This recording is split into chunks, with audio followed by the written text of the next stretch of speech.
ఈ కూటమి ప్రభుత్వం ఏదైతే మెడికల్ కాలేజీని ప్రైవేటీకరణ చేయాలని నిర్ణయం తీసుకొని ప్రైవేట్ వ్యక్తులకు దారాదత్తం చేయాలని ముందుకు పోతా ఉందో దాన్ని వ్యతిరేకిస్తూ జగనన్న ముఖ్యమంత్రిగా ఉన్న టైంలో ఏదైతే 17 మెడికల్ కాలేజీలు ఈ రాష్ట్రం నుండి పేద వర్గాలని ఆరోగ్యపరంగా ఆదుకోవాలని కరోనా లాంటి విపత్తు పరిస్థితులు వచ్చినా కానీ పేద ప్రజల యొక్క ఆరోగ్యాన్ని కాపాడాలనే లక్ష్యంతో ముందు చూపుతోటి 17 మెడికల్ కాలేజీలు తీసుకొస్తే దాన్ని ప్రైవేటు వ్యక్తులకి, ఎందుకంటే ఈనాటి కూటమి ప్రభుత్వం ఈరోజు ముఖ్యమంత్రిగా ఉన్న చంద్రబాబు నాయుడు నేను 14 సంవత్సరాలు ఈ రాష్ట్రాన్ని ముఖ్యమంత్రిగా చేసినానని చెప్పుకునే నాయకుడు కనీసం ఒక్క మెడికల్ కాలేజ్ అయినా తీసుకురావాలని ఆలోచన ఆయనకు రాలేదు. పేద వర్గాలకు సంబంధించి ఆరోగ్యాన్ని కాపాడాలి, పేద కుటుంబాల్లో ఉండే పిల్లలు చదువుకోవడానికి మెడికల్ పరంగా ఉచిత సీట్లు ఇచ్చేసి వాళ్ళని డాక్టర్లు చేయాలనే ఆలోచన ఇప్పుడు కూడా చంద్రబాబు నాయుడుకి రాని పరిస్థితుల్లో ఈరోజు జగన్మోహన్ రెడ్డి గారు తెచ్చిన ఏవైతే మెడికల్ కాలేజ్ అమ్మాలని చూస్తూ ఉన్నారు. ఎందుకంటే వైఎస్ఆర్ పార్టీ మొదటి నుంచి చెప్తా ఉంది, ఏ విషయంలో కూడా ఇచ్చిన మాట నిలబెట్టుకునే విషయంలో గడిచిన 5 సంవత్సరాలు అంటే జగన్మోహన్ రెడ్డి గారు ముఖ్యమంత్రి చేసిన 5 సంవత్సరాలు కూడా ప్రతి సంక్షేమ కార్యక్రమం కూడా పేదలకు ఇచ్చే విషయంలో ఇచ్చిన మాట ఎలా నిలబెట్టుకున్నామో ఆ రోజు నుంచి ఈ రోజు దాకా కూడా వైఎస్ఆర్ పార్టీ జగనన్న నాయకత్వంలో పేదల కోసం మనం ఖచ్చితంగా ఉద్యమాలు చేసే పరిస్థితి ఉంది, చేస్తాం. అదే కోణంలో ఈరోజు మెడికల్ కాలేజీలను కాపాడుకోవాలనే ఆలోచనతోటి ఈ కూటమి ప్రభుత్వం చేస్తున్న ప్రజా వ్యతిరేక కార్యక్రమాలని వ్యతిరేకిస్తూ రాష్ట్ర వ్యాప్తంగా కూడా 1 కోటి సంతకాల కార్యక్రమాన్ని తీసుకొని ఈరోజు ముఖ్యంగా మన నియోజకవర్గంలో చూస్తే ముందుగా అందరికీ కూడా 5 మండలాలు మాచర్ల పట్టణానికి సంబంధించిన పార్టీ నాయకులకు కార్యకర్తలకి అందరికీ కూడా నేను పేరు పేరున ధన్యవాదాలు తెలియజేస్తా ఉన్నాను. ఎందుకంటే చాలా కష్టపడి నవంబర్ 8న ఈ కార్యక్రమం ఇస్తే ఈరోజు డిసెంబర్ 10వ తారీఖు కల్లా దరిదాపుగా 72,452 సంతకాలను మన నియోజకవర్గం నుంచి కూడా మనం పెట్టించడం జరిగింది.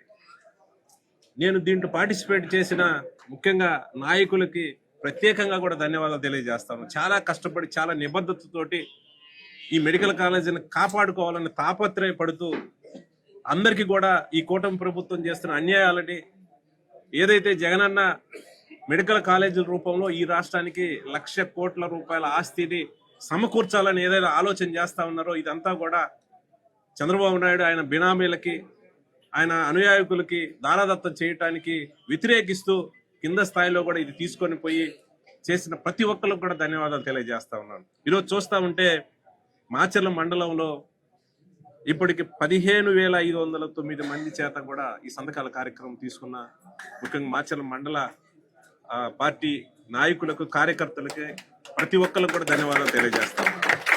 అలాగే వెల్దుర్తి మండలానికి సంబంధించి కూడా 10,401 సంతకాలు చేయడం జరిగింది. వెల్దుర్తి మండలానికి సంబంధించి నాయకులకు కార్యకర్తలకి వాళ్ళకు కూడా ప్రత్యేకంగా కూడా ధన్యవాదాలు తెలియజేస్తా ఉన్నాను. అలాగే రెంటచింతల మండలానికి సంబంధించి కూడా 12,274 సంతకాలు కూడా సేకరించడం జరిగింది. వాళ్ళకు కూడా హృదయపూర్వకంగా కూడా ధన్యవాదాలు తెలియజేస్తా ఉన్నాను. అలాగే కారంపూడి మండలానికి సంబంధించి 14,743 సంతకాలు కూడా కారంపూడి మండలం నుంచి సేకరించడం జరిగింది. మొత్తం కలిపి 72,452 సంతకాలు మనం ఒక నెల రోజుల్లోనే చాలా కష్టపడి, ఎందుకంటే ఈ కార్యక్రమం చేస్తున్నప్పుడు కూడా చాలా మంది పోలీసుల చేత ఒత్తిడి చేసే కార్యక్రమం చేశారు. ఇది ఒక పేద ప్రజలకి కాలేజీలు కాపాడుకోవాలి, పేదలకి విద్యని వైద్యం అందే విషయంలో మనం ఉద్యమం చేస్తూ ఉంటే ఇది ప్రజల్లో పోకూడదు అనే ఆలోచనతో ఈ కూటమి నాయకులు పోలీసులను అడ్డం పెట్టి చాలా చోట్ల కార్యకర్తల నాయకులు కూడా బెదిరించిన పరిస్థితి. కానీ ఏదైనా ఖచ్చితంగా ఇవన్నీ కూడా మనం తట్టుకోవాల్సిన అవసరం ఉంది. ఖచ్చితంగా నేను చెప్తా ఉన్నాను. ఈ సందర్భంగా అనేక కేసులు కూడా మన మీద పెడతా ఉన్నారు. ఇప్పటికే సోషల్ మీడియా పేరుతోటి ఉన్నదానికి లేని దానికి కూడా కార్యకర్తలని నాయకులను తీసుకుపోయి లోపలేసి బెదిరించే కార్యక్రమం అన్ని విధాలా కూడా చేస్తా ఉన్నారు. ఇప్పుడు ఖచ్చితంగా రాబోయే రోజుల్లో అన్ని విషయాలు కూడా ప్రజలకి చెప్పే కార్యక్రమం ఖచ్చితంగా చేస్తాం. ఈ తెలుగుదేశం నాయకులు ముఖ్యంగా మాచర్ల నియోజకవర్గంలో ఉండే ఎవరైతే వీళ్ళు రెచ్చగొట్టేసేసి తప్పుడు కేసులు ఇరికిస్తా ఉన్నారు, ఈరోజు చూస్తా ఉంటే మనకేం సంబంధం లేకపోయినా తెలుగుదేశం నాయకులకు సంబంధించి వాళ్ళు కొట్టుకొని వాళ్ళు చంపుకుంటే దాంట్లో మనల్ని ఇన్వాల్వ్మెంట్ చేసి మన మీద కేసు పెట్టిన పరిస్థితి. ఖచ్చితంగా ఇవన్నీ కూడా వాళ్ళు చేసే తప్పులన్నీ కూడా మన మీద రుద్దే కార్యక్రమం చేస్తా ఉన్నారు. ఇవి టైం వచ్చినప్పుడు నేను కూలంకషంగా అన్ని కూడా ఆధారాలతో సహా ప్రజల ముందు పెట్టే కార్యక్రమం చేస్తాను. ఎందుకంటే రేపు నేను సరెండర్ అవుతా ఉన్నాను.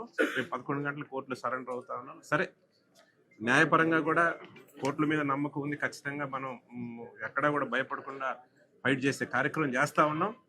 ఎందుకంటే గడిచిన 20 సంవత్సరాల్లో ఎక్కడా కూడా మన పార్టీకి సంబంధించిన ఎవరం కూడా ఫ్యాక్షన్ హత్యలను మనం ప్రోత్సహించిన పరిస్థితి లేదు. వాళ్ళ టైంలో వాళ్ళు ఫ్యాక్షన్ మర్డర్లను ప్రోత్సహించి ఆ బురద వాళ్ళు పూసుకొని ఆ బురద ఏదో మనకు అంటియాలని చూస్తా ఉన్నారు.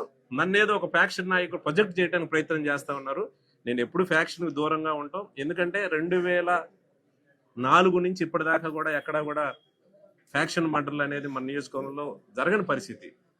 ఏదైతే 2003 ముందు అనంటే 2003 టైంలో ఏవైతే ఫ్యాక్షన్ గొడవలు జరిగినాయో, ఆ తర్వాత రాజశేఖర్ గారు ముఖ్యమంత్రి అయిన తర్వాత ఎక్కడ కూడా ఫ్యాక్షన్ గొడవలు ముఖ్యంగా పల్నాడులో జరగకుండా చూసుకొని గడిచిన 20 సంవత్సరాల నుంచి కూడా ఎక్కడా కూడా జరగకుండా ఆ బాధ్యత మనం తీసుకున్నాం. మళ్ళీ ఏవైతే ఈ బ్రహ్మారెడ్డి వచ్చిన తర్వాతనే ఈ మళ్ళీ అతని నేర సంస్కృతి ఏదైతే మళ్ళీ పరిచయం చేసి అతను చేసే తప్పులు అతను పూసుకున్న బురద ఏదో మళ్ళీ మనకు బుయ్యాలని చూస్తా ఉన్నారు. ఇవన్నీ కూడా టైం వచ్చినప్పుడు కూలంకషంగా చాలా చిల్లర ఆరోపణలు చేశాడు. అన్నిటికి కూడా మనం సమాధానం చెప్పే పరిస్థితి రోజు వస్తుంది. దయచేసి కొన్ని రోజులు మనం ఓపిక పట్టాల్సిన అవసరం ఉంది. ఏమీ లేదు అంటే ఈ పోలీసులను పెట్టేసేసి వాళ్ళు ఇష్టం వచ్చినాక కేసులు పెట్టి బెదిరియటం, కొత్త కేసులు పెట్టడం అన్ని నానా చేస్తా ఉన్నారు. అన్ని గమనిస్తా ఉన్నాం. ఎవరు తప్పు చేసిన వాళ్ళు ఎవరిని కూడా వదిలిపెట్టే ప్రశ్న లేదు. టైం వచ్చినప్పుడు అంతకంతకి ఎవరు లెక్క వాళ్ళకి సరిచేసే రోజు ఖచ్చితంగా వస్తుందని కూడా తెలియజేస్తూ నేను అందరినీ కూడా కోరుతా ఉన్నాను. ఏదైతే మనం ఒక యజ్ఞం లాగా ఈరోజు ఈ కోడి సంతకాల కార్యక్రమాన్ని జగనన్న పిలుపు మేరకు మనం చేశామో, అలాగే కమిటీలు కూడా ఉన్నాయి, అవి కూడా ఇచ్చారు. ఖచ్చితంగా కూడా నేను నాయకులందరికీ ఈ సందర్భంగా కోరుతా ఉన్నాను. ప్రతి గ్రామం నుంచి కూడా మన పార్టీ ఇచ్చిన విధంగా ఏదైతే ఇచ్చారో ఇచ్చిన విధంగా కూడా కమిటీలు కూడా అన్ని కూడా జాగ్రత్తగా ఎవరైతే కష్టపడి పనిచేస్తున్నారో ప్రతి కమిటీలో కూడా కష్టపడి పనిచేసే ప్రతి కార్యకర్తకు కూడా మనం దాంట్లో స్థానం ఇవ్వాల్సిన అవసరం ఉంది. ఇస్తాం కూడా. అందరూ కూడా కోఆర్డినేషన్ తోటి ఖచ్చితంగా కమిటీలు కూడా త్వరగా పూర్తి చేయాలని సందర్భంగా కోరుకుంటూ, ముఖ్యంగా ఈ కోటి సంతకాల కార్యక్రమంలో పాల్గొన్న ప్రతి నాయకుడికి, ప్రతి కార్యకర్తకి నేను చేతులెత్తి నమస్కారం చేస్తా ఉన్నాను. హృదయపూర్వకంగా ధన్యవాదాలు తెలియజేస్తున్నాను.